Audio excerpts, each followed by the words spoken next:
All right, good afternoon, everybody. We'll just give it a couple of seconds for everyone to filter on into the Zoom room.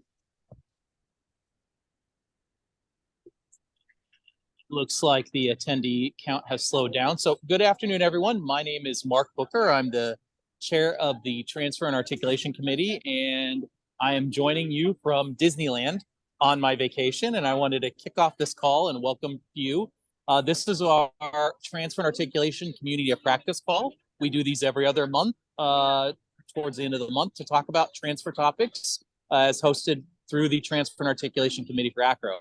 We're really excited today because our presenters are going to talk to us about electronic transfer, and electronic transcript exchange. And so we have members from what's called the Speedy Committee from AACRAO today. And so we have Sue Reyes, Nancy Malee, and Craig Carlin, and they're going to go over a lot of information that's going to be really great to bring back to your institutions about how we can engage with their not only committee, but also best practices and electronic transcript exchange. And for those of you that don't know, this is a booming area for those who are well-versed in the practice of transfer, given the fact that it starts to relieve some of the pressure off of the institutions and the students to help transcript mobility and student mobility. So it's a great topic, and we're very fortunate to have them today. Before I turn it over to Nancy and the committee, I did just want to make a plug as for AACRAO that you may not know. Right now is the season for submitting sessions for AACRAO. And so we are looking for sessions, whether it be on transfer, which would be great, or anything else going on at your institutions. There is a place on the AACRAO website for the AACRAO annual meeting to submit those sessions, and we encourage you to do so, especially if you're interested in transfer or any other higher ed topic that applies to our registrar, admissions officer, or SEM community. So needed to make sure I put that plug out there because we're looking for sessions to evaluate, and hope that if you have topics or if you have someone on campus that you think is a great presenter and has a topic, go ahead and encourage them to submit and do so. But so I don't take up much more time, and that I can turn it over to our guest speakers. I want to introduce Nancy, Craig, and Sue from the Speedy Committee. And again, so grateful that they're here today to talk about this topic. And take it away, Nancy. Thank you so much, Mark. And we are actually very grateful for the invitation.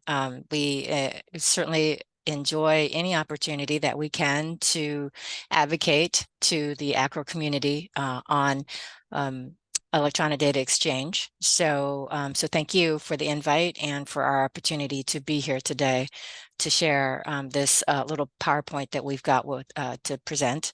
And we will cover any questions that you might have at the end. But with that in mind, let's go ahead and get started. Next slide, please.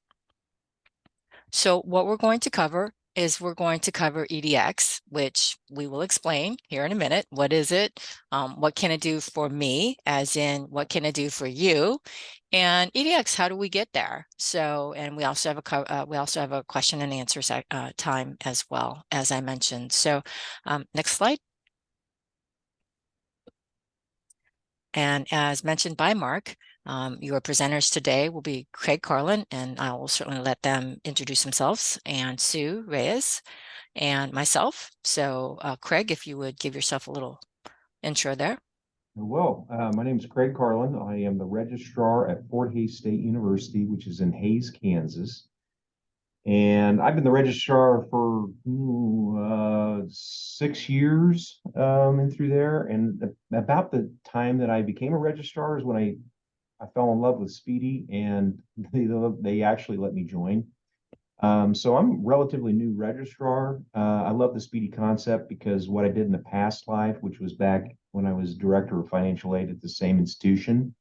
But the whole Speedy concept is something that I really like, the portability of data and students being able to move it efficiently and safely, and all of that is something that I'm very passionate about, if you couldn't tell. So that's my story a little bit about myself. So I'll pass it on to Sue.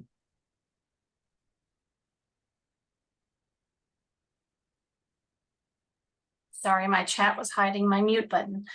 Hi, I'm Sue Reyes. I'm from San Diego State University. I've been with the university for just over 21 years and working with transcripts and applications and EDI for the majority of that time.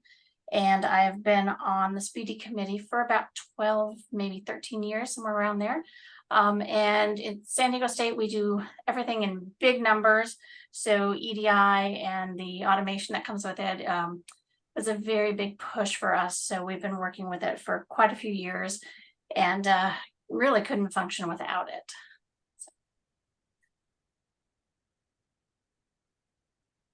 Nancy or Craig, who wants to take over? I was going to say, so yeah, so allow me to introduce myself. I am Nancy Miley. I am the Senior Business Systems Analyst here at the California State University Office of the Chancellor.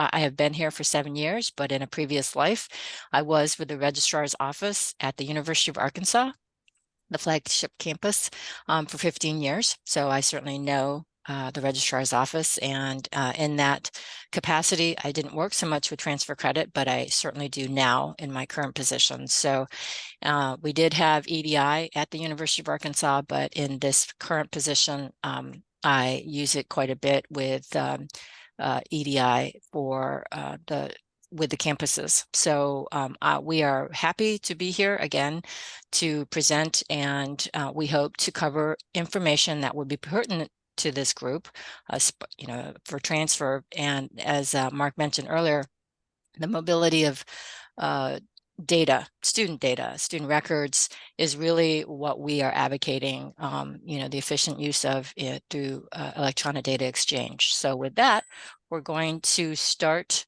the presentation. So if you would please go to the next slide. Okay. And Craig will start us off. Thank you. All right. Well, EDX, what is it? And we've already used the term several times. It's electronic data exchange. So I'm not sure why we haven't ever used EDE, but I think that's already used over in the financial aid side. We had EDE, but it's electronic data exchange, and it's a very general term about the process that we're doing. Basically, what's happening with this is that we're turning data that you have on inbound and outbound transcripts. We're taking that data that typically occurs on a printed transcript or even a PDF. We're taking that data and we're putting it into a file, and we are exchanging it. And that means that you have a way to go outbound with that data, just like you do your regular paper transcripts or PDFs, and you have a way to come in with that data. So electronic data exchange is kind of can happen in a lot of different formats, that kind of thing. I mentioned PDF. You heard Nancy mention EDI, which is electronic data interchange, right? Which should not be confused with the general term, but that can happen in different ways too. There's different ways to do that as well.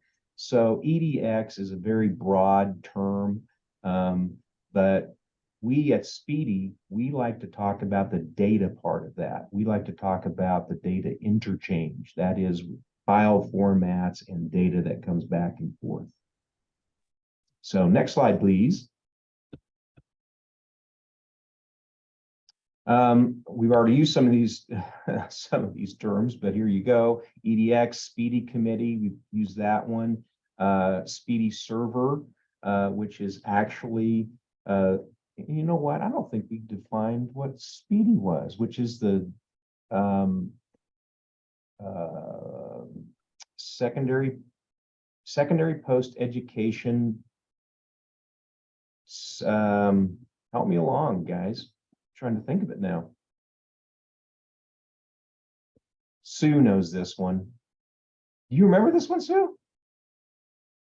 Sue never gets this one right. I was going to say you've got us here, Craig. Done it for so many years, and I never get Speedy right. Okay, I'm going to come back to that one. I'm going to get to that one by the time we're done with this one. Exchange. I know that. Yeah, electronic data exchange. Yeah. There we go. The Speedy server is actually a server that started out initially about 25 years ago. Started out with the University of Texas system. And it was a server and it was a place, it was a clearinghouse, basically a clearing server where you could send data through that we could exchange information through that server. It later on became, it's always been part of Speedy committee through AACRAO got set up a few years later as we tried to get other states in and try to get all of those sort of things happening. And then what happened is that Speedy server, which was kind of developed a little bit, well, a lot actually by a couple of states, in particular Texas, they basically said, hey, clearinghouse, will you at least host this server for us? So the clearinghouse, the National Student Clearinghouse, doesn't actually own the server. They just manage it for the exchange of information. So it's not branded with the University of Texas. It's not any part of really of what the clearinghouse owns, but it is the folks at the clearinghouse basically volunteer to help manage that for the whole entire educational community. There's EDI again, electronic data interchange. XML means extensible markup language. We're not going to get too technical, by the way, today, but the PDF is the portal document format. JSON, which is JavaScript object notification. PESC, which is another one that you're going to hear a lot about. It's more of an organization. It's called the Post-Secondary Education Committee. Oh, I'm sorry. Did I miss something there? Was that a question? No, I believe that was just some Some audio. background. Yeah. Okay, sorry. And ANSI, which is the American National Standards Institute. Now, the thing that you see a lot in there are standards. And anytime you automate, anytime you have this exchange, anytime you want to have security, a lot of times you've got to really standardize things. And you're going to hear that time and time again as we go through here. But in order for automation to happen, you've got to have field definitions, you got to have, header definitions, and you've got to make sure that this data that you're sending isn't, misconstrued. So that's one of the benefits, I think, behind EDX, EDI, and all of these things. It's a standard way that it happens. So standards are very big. Okay, next slide, please. Craig, we did have a question in the chat. Oh, we did. Okay. Craig, we were asked if we were all on the same student information system, and I can say that Sue and I are on PeopleSoft, and Craig is on Workday. But Sue is very newly on PeopleSoft. Yeah, that's true. Sue is newly on PeopleSoft. And Craig is very, very newly on Workday. Yes. So, okay. Yeah. I'm sorry. Go ahead. This is the hierarchical view of the EDX standards. Here's, as we said before, here's the EDX, Electronic Data Exchange. You can have EDI, which is ANSI and PESC, right? And you can have XML, that's another standard, another file format that you can use. And then we have some ones in the future that are called JSON, right? Mentioned that on the previous slide. And all of that. Now you've got document exchange, which can be considered data exchange, but it's really paper transcripts and PDFs. Remember, PDFs are not data necessarily that is machine readable. And that's really where our passion is. We want to be able to exchange information that somebody else doesn't have to rekey in, or you don't have to get it on your OCR and pull it off the PDF and then turn it into some sort of format that you can load into your system. So that's the whole idea of this. And again, these things have been around for really a long time, but we are constantly trying to push to get the people to EDX and EDI or XML. That's the big push with the Speedy Committee. Okay, next slide, please. Oh, here we go. Formats compared. You have transmission and readability, data structure, data syntax, interpretation, standards, and data extraction. You got all of these different things for all the different things that I've just mentioned: PDF, EDI, XML, and JSON. So not a big, huge, I think,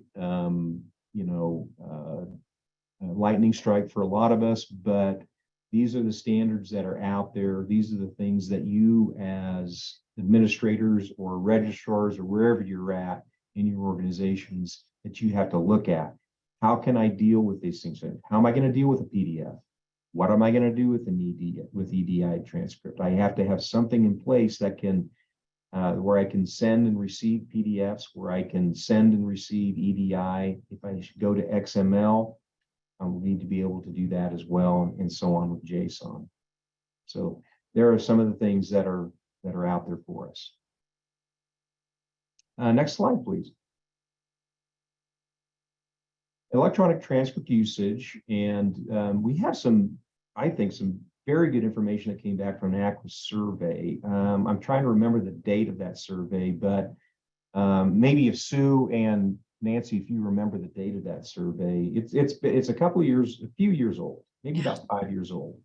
But 94% of AACRAO participants receive some form of electronic transcripts. 81% of those send some form of electronic transcripts.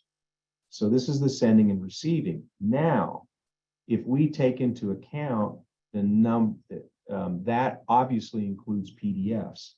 There are not a lot of people, and probably this group as well, we consider PDFs electronic, and that's kind of true, but it's that PDFs are not machine readable unless you send them through OCR again, or that sort of thing. So a lot of people are using a lot of PDFs, but specifically Speedy, as you can see down here, that amount is growing because we have an estimated 10 to 12 million EDI and XML exchanges annually.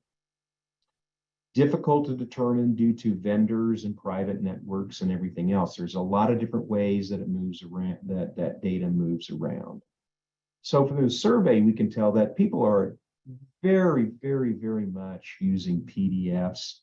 And there's a pretty good amount of electronic data exchange, which is happening through EDI and XML right now. But we know that the lion's share of that 94% and that 81%, most of that is probably by PDF. And we are hoping as a committee to work with AACRAO, the research branch, to perhaps launch another survey similar to the one that we have the statistics here from. And yes, Craig, I think you're right. It is several years old. So we are hoping to get a little bit fresher information, just fresher data soon. So one of the things that Speedy did while I'm on this slide, one of the things that COVID did is it really helped out the idea of moving data, about generating PDFs and where you can do that. And for institutions that shut down, a lot of folks said, oh my gosh, people can't get together and I can't get the data out to those things, and we can't, get back into our offices to even run OCR in many cases and that sort of thing. So it really pushed the issue of we need things that are really more automated and more machine readable. So there you go. Okay, I think that was that my last slide. yeah, we're ready for the next slide. Okay. Thank you. So always, whenever you hear of new technology or new application or new software, it's like, okay, well, that's great, but what can it do for me? And so obviously with this particular audience, what we're looking at is we're really, I think, touting the benefits of what electronic data mobility for students and for the institutions, and what the benefits are for that adoption. So, and as you can appreciate, the woman in the picture, we certainly hope to avoid that. So, this next section will be about this, about the benefits. So next slide, please.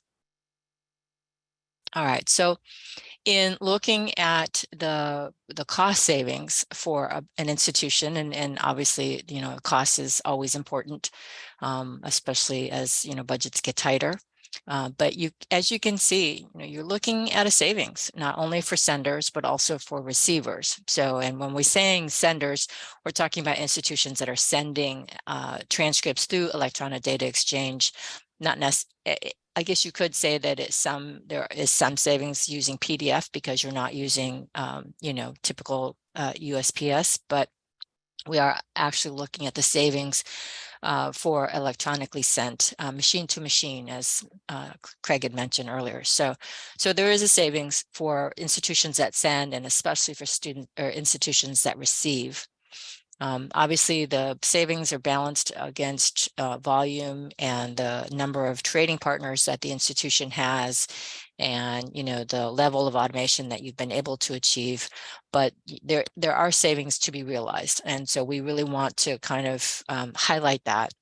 And as a selling point, if you approach your leadership and discuss the benefits of EDX for that institution, you could really just kind of really emphasize that the institution could see savings for themselves in their budget. So, and there is a cost savings calculator that we have included on the resource slide at the very end. So please do check that out if you have any questions about that. Next slide.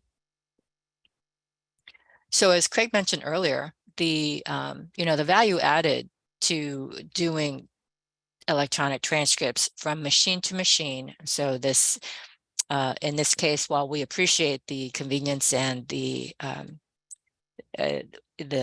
flexibility of PDF, again, our emphasis is more on machine to machine transcript, student data, mobility data. And so one of the aspects that Craig had already alluded to was business continuity. When COVID hit, I'm sure you all were probably in a very similar situation in that, when we're in lockdown, we weren't able to get into the office. And so transcripts, were still being mailed and still needed to be satisfied. So in using EDX, though, you are able to do this as it's machine to machine, and not necessarily, you don't need someone to be physically present to open the letters, to scan the transcripts. And so that business continuity really does come into play as far as effectiveness for the institution and efficiency. And as the next piece is the increased efficiency, as we're looking at what you're looking at is you're going from a 5 to 7 day turnaround to, same day. And we can also show that in transcript processing, you can usually have 2 to 3 staff members perhaps, but now you can reduce that because the load as far as manpower, person power that you need in order to put EDX as far as sending transcripts, that's reduced significantly. Because you just need to have someone who's able to have that data in the load into the system. And as far as accuracy, since you're not looking at someone actually manually inputting data from a paper transcript into the system, again, machine to machine, what the machine receives is what the sending institution sent. So you have accuracy in that respect. And in the last piece, the security, as has been noted in several speedy sessions that we've held at annual and tech and transfer and such, there's never been a record of a fraudulent transcript being sent through the machine to machine method. So there's added security as far as that goes. Next slide. And so the benefits in this slide, what we're going to mention is that the actual sending and receiving for the institutions. I mentioned that, improve service to students, when they groan and they say, oh, it's going to take, 5 to 7 days to mail your transcript. But if you do it electronically, they'll receive it the same day. So, that is a service, an improved service to students, and they will greatly appreciate that, because when you're talking about transfer credit, the sooner that the data can get to your receiving institution from the sending institution, the sooner that institution can start working with that data for that student, and start to do the articulations and the things necessary to review that student record. So it really is an improvement for students as far as the efficiency. And the integrity, I had touched on that it is machine to machine, so you do not have possible human error as far as what might be transcribed from the paper to the student information system. And I touched on the fraud proof. And you can actually set up a method to receive acknowledgments from the institution once you send the transcript through, say, EDI. You can set up the system to acknowledge those receipts. And so that way, again, it's kind of an additional service to the student. So if the student says, oh, I talked to the institution, and you can say, well, they acknowledge receipt. So, you have that added, that bonus. And then the flexibility, again, there is initial setup, but the flexibility of having the system in place, it really is, you decrease exposure to personal information, you decrease acceptance of fraudulent credentials and operating costs. So there's just a lot of benefits to the added flexibility of using EDX. So next slide.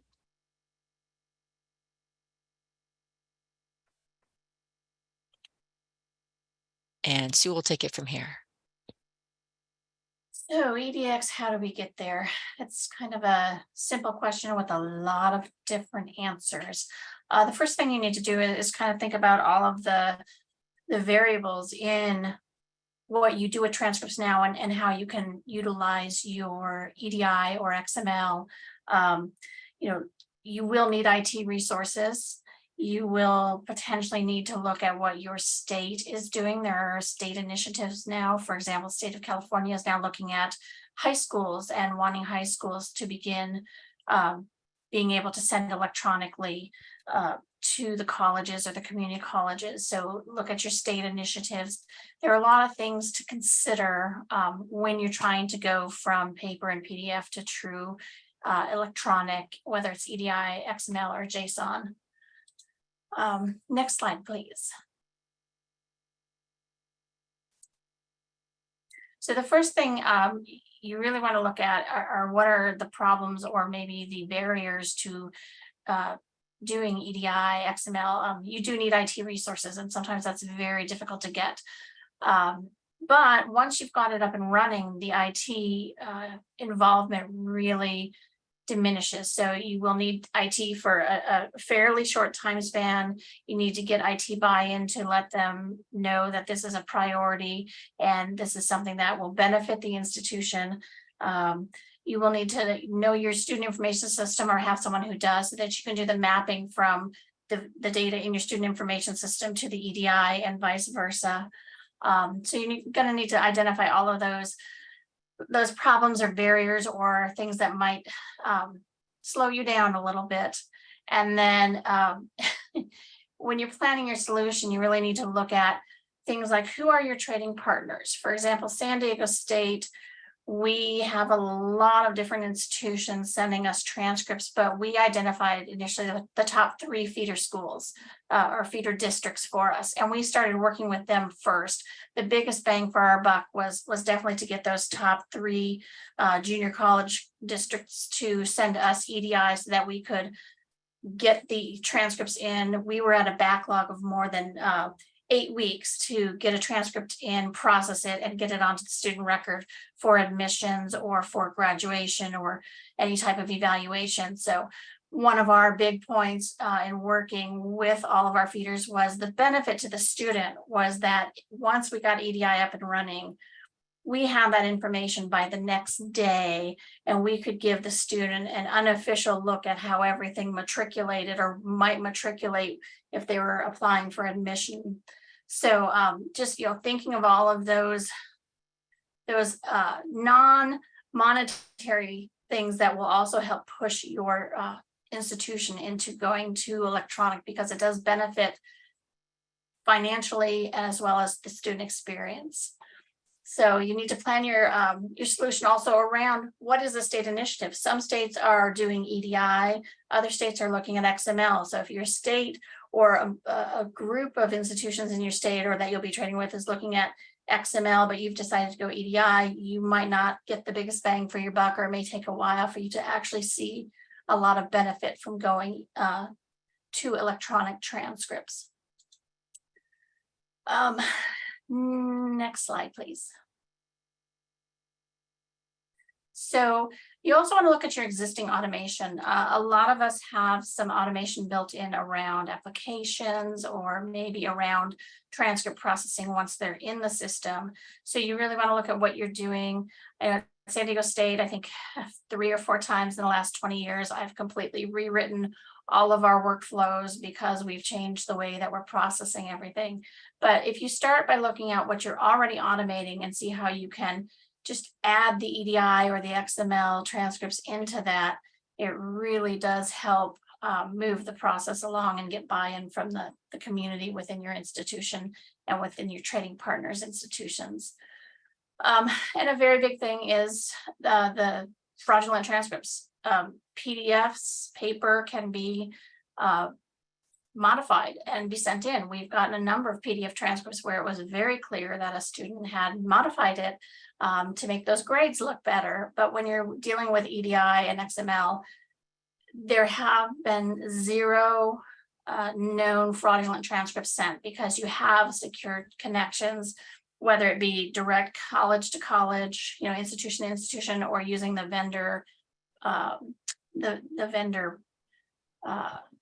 exchanges. And once again, try to be strategic in how you plan this. Is it I have a state initiative that I want to make sure that I'm complying with, or is it I need the biggest bang for my buck? I have this feeder school that just sends me hundreds and hundreds of transcripts and I really need to be able to process them quicker. Pick what's going to be the biggest bang for your buck and try to work from that angle first. Next slide, please. A lot of times, the capabilities of the organization are lacking. And in cases like that, we've had several community college districts that did not have the IT support that they needed, or just the resources at all that they needed. So as the state of California has had some initiatives to get everyone up on EDI transcripts, my boss used to loan me out to the community colleges because it benefited us in a huge way to receive EDI.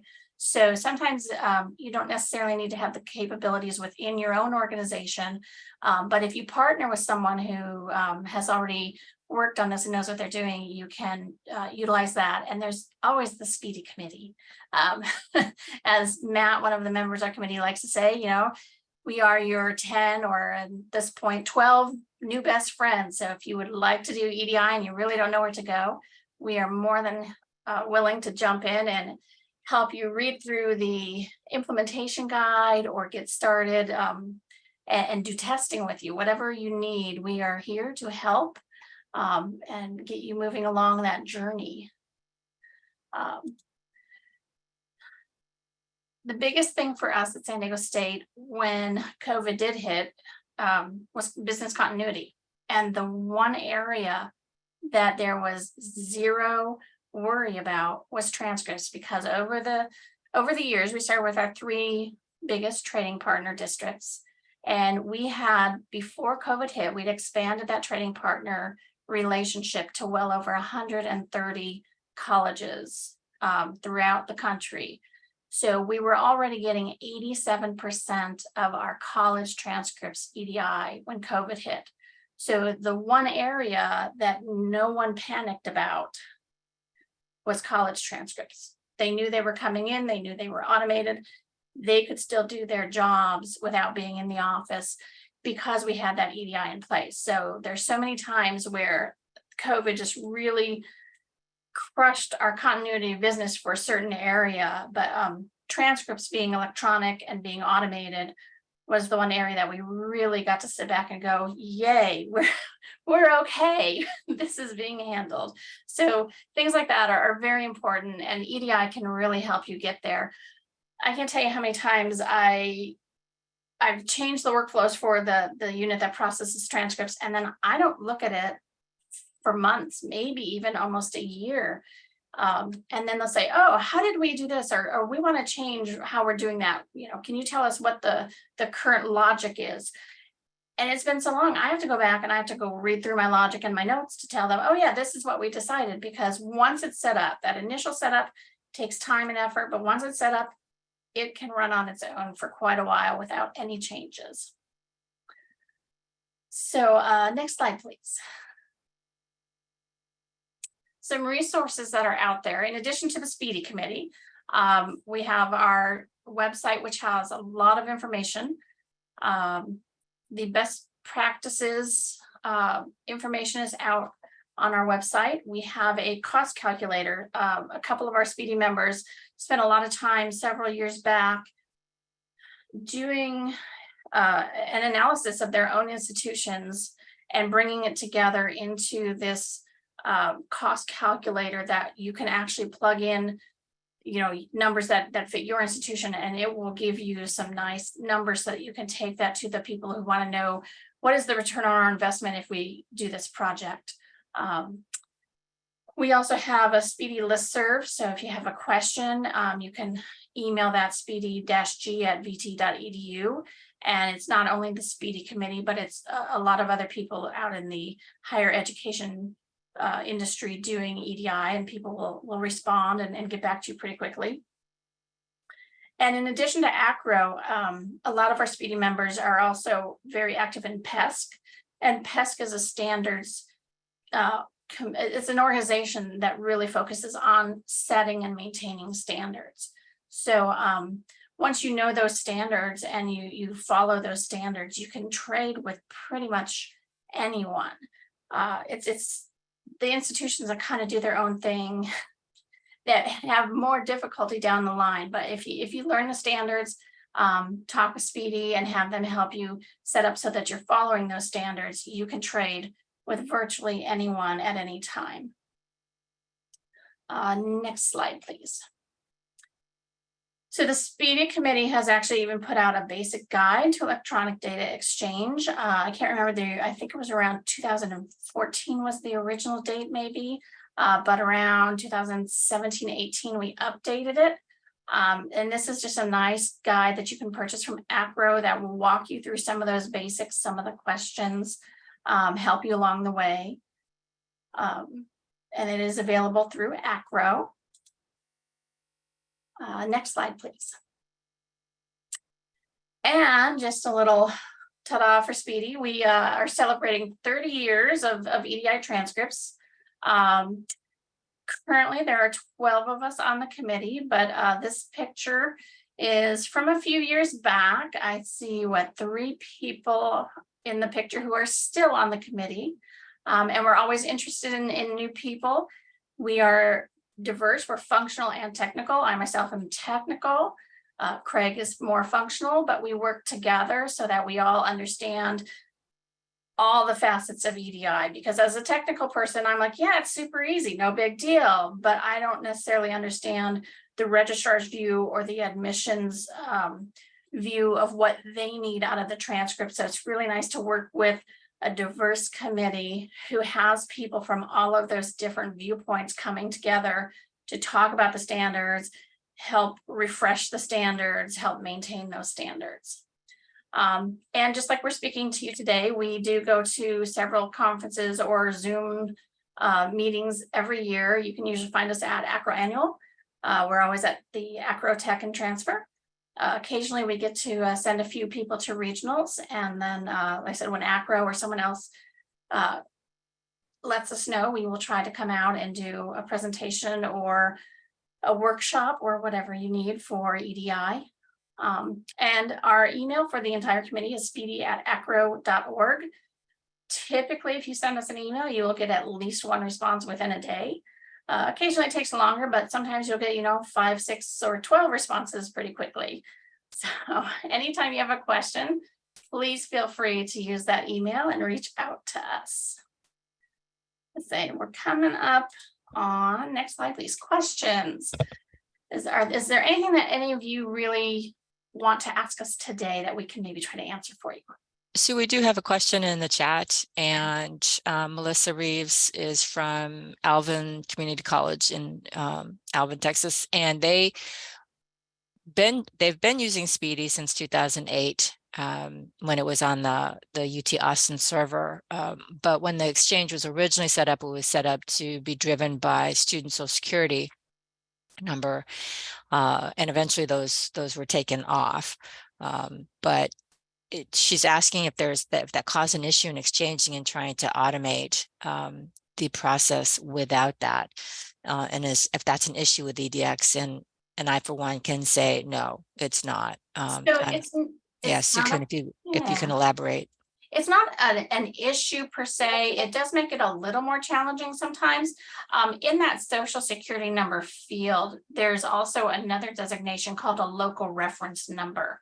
Right. So you can send a California state ID, for example, or your own institution's ID. I know at San Diego State, we set up our system to where it would look for the Social Security number, or the minute we got a transcript from an institution, if they sent their local reference number, aka their student number, we would save that on the student file, on the student record in our student information system, so that every subsequent transcript, we knew if it was that institution and that number, we knew exactly who the student was.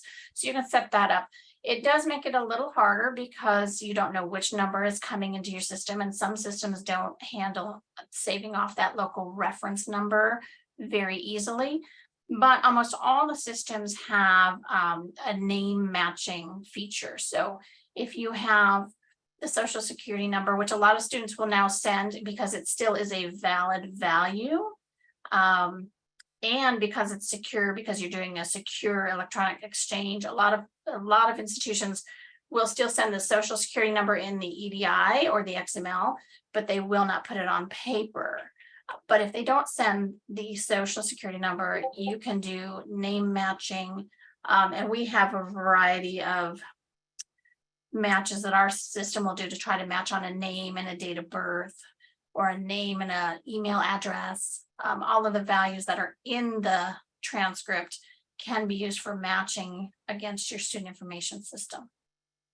So it's not quite as quick and easy as Social Security numbers, but it works usually. Thank you for that question, Melissa. I hope we addressed your question. Are there any other questions that folks would like to ask? I don't see any other. There was a question about whether the recording is going to be sent to participants. I'll let Belma answer that one. I believe that it's saved off, but I'm not quite sure how it's delivered.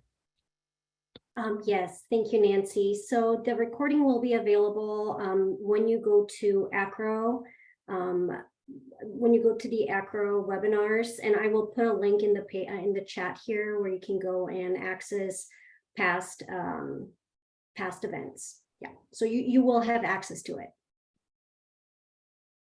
Thank you, Belma. And there was Melissa made another observation as far as wanting to learn about the name matching. So Melissa, feel free to reach out to us at the speedy@acrao.org email, and we'd be happy to help you with that. Definitely. And just kind of a hint as to how we've decided, we just changed from a homegrown student information system to PeopleSoft. So in our homegrown system, we clearly could do all the programming we wanted to about how to match. PeopleSoft is not so robust with that. So what we've done, just to kind of give you a snippet of that, is we are using our imaging system. We use Highlands OnBase. And so all transcripts first are imported into Highlands OnBase, and we have a link to the student information system data So our on-base workflow will do a series of matching attempts. And if it matches to the or to the student record, it will flow through and send it off to PeopleSoft to be imported. If it doesn't match, it goes into a workflow where staff can manually take a look and try to match it, or it will try every day to rematch that. So say a student applied today, but they sent their transcript 2 days ago. Well, 2 days ago, we didn't know who that student was. Now today, the timer will fire and try that match again, and it'll go, oh, wait, I recognize the student now, and it will send it through. So that's what we're doing at San Diego State. It's just one of the ways you can do that, though. Melissa, you mentioned that you are on a Lucian / colleague. We do have a member, a committee member who is on Banner, and I believe that they are just starting the investigation into setting up EDI. And so, but I am aware, or I believe that there is some delivered functionality as it is in PeopleSoft. There is delivered setup in the system itself already, but there obviously has to be configurations and perhaps some IT lift to assist you, but I believe Banner has that as well. So, and Belma put in the where the recorded webinars are. Do we have any other questions? And we realize that, you know, this group is looking at, you know, obviously concerns for transfer and, you know, community practice, of course, and our advocacy, if you will, is that, you know, the sooner that you get transcripts in or the data in your hands, the sooner that you can do your work. And so, you know, you can do your articulations and your posting and you know, get the student on his or her way. So, you know, our advocacy for EDX, it really is just getting that data to you quicker, if more efficiently, more secure, so that you can do what you need to do to assist the students. So, yeah, we have found out that there really isn't any students that come to our institution that'll transfer. I mean, when's the last time anybody got somebody that came in from high school or wherever that didn't have at least one college class or something like that? They used to be very prevalent probably 30 years ago, but today everybody. And that's why I think Speedy is so helpful, because we all know that the overlap of the high school experience is overlapping with the undergraduate experience, and then the undergraduate experience is overlapping with the graduate experience. So people are not moving through and they're not getting to the high school finish line and then starting college, and they're not getting to the end of their bachelor's degree and then starting grad school. All of that has kind of morphed into a thing where students are taking classes not only at the same institution as those things are overlapping, they're taking it from multiple institutions at the same time that they're overlapping. So you've got, you know, swirling matriculation out there, basically, is what we always used to call it. But when all that comes together, it's about getting that data back and forth. I mean, we had a new record. We had a student, for the past couple of years that had the record of the most transcripts from another institution, and it was 17 different institutions. We shattered that record this summer, where we had a student that went to, I'm not joking, 41 different institutions. Obviously, this student had been to 41 outside transcripts. And I'm not talking about duplicate ones at the same institution. I'm talking 41 different institutions that came in. That's very difficult to handle, even with Speedy. But when you have that much data coming from that many different places, it really gets strange. And that is going to be the norm. I mean, think back. I don't know if anybody's done any studies at your own institutions. Is what's the average number of institutions that your transfers have. It's not one, it's not the junior college down the road anymore, one or two. It's 5 or 6 or 7 these days. So I don't know if anybody else has any comments about that, but that's what we're seeing. And I think the electronic exchange of data is going to be the only way that we're going to be able to survive. When you have all the paper flying back and forth all the time, and how many of you are dealing with students that are concurrently enrolled at another institution and might be seeking degrees at 2 different institutions at the same time? That's a big problem for financial aid and everything else. So the world of higher education has been changing for a long time, but COVID accelerated it a bunch on the exchange of information and what we need to do, how we need to do it, how we need to deal with it. So Craig, there was a question in the chat from an attendee. Does Speedy allow for data about the swirl between institutions to be collected and analyzed? And I would say that it's not necessarily Speedy. It would be your institutional query as far as collecting that data from your institution, from your student information system tables, where you can collect if you're sending, if you have the source of EDI or XML perhaps. You know, how many students are bringing transcripts in that nature, and then you can also query to find out you know, the sources of those institutions. So it would, I'm not sure necessarily that I would say Speedy allows for that data, but it certainly, you know, once you receive that data through the EDX machine to machine, you could probably query that type in your student information system tables to identify that particular approach or methodology and then query from there. So yeah, it certainly makes it easier because you've got that data. So I know for a while we were writing some of that data to another table so that we could run some reports off of what was coming in. And it also, you know, for paper or PDF, we would OCR them, and you could get certain information based off that OCR, but it took a lot longer to get to that information than it does when it's coming in as you know, raw data. Right. But that's a great question. Thank you for asking.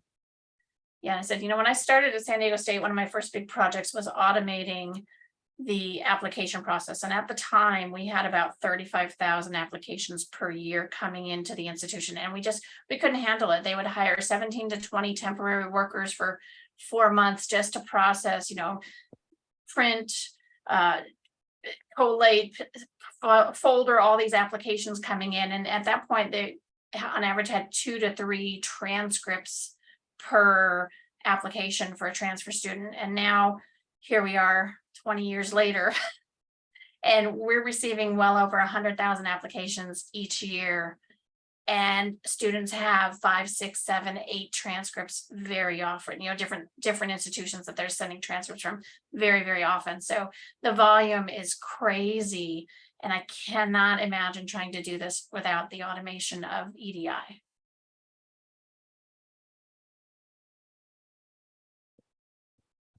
Are there any other questions? I know we are getting near time.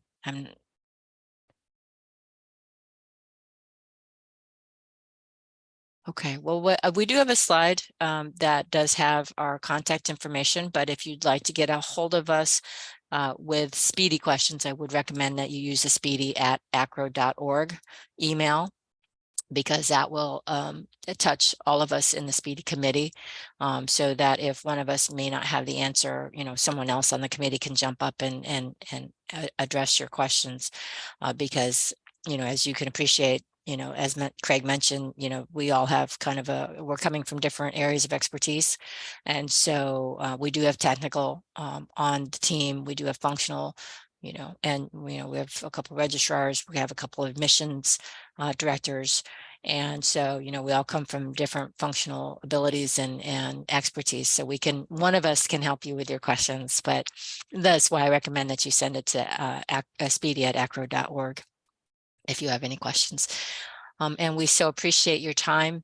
Again, if you have any questions for us, feel free to reach out That is why we are here, to advocate and, promote the use of electronic data exchange to assist students and institutions. And for this community, you're certainly looking, again, as I can emphasize, or I can't emphasize enough, once you get that data that you need to do your work, that efficiency to get that data to you is what we're really looking at.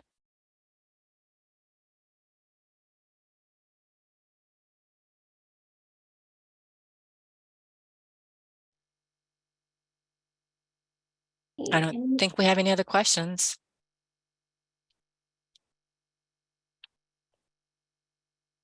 Velma, if you need to go ahead and wrap us up. Sure. I would just like to say thank you very much, the Speedy Committee, Mark, and all of our attendees on behalf of AACRAO. And I wish you a wonderful Friday and a happy weekend. We'll see you again. Thank you so much. Bye, everybody. Thank you.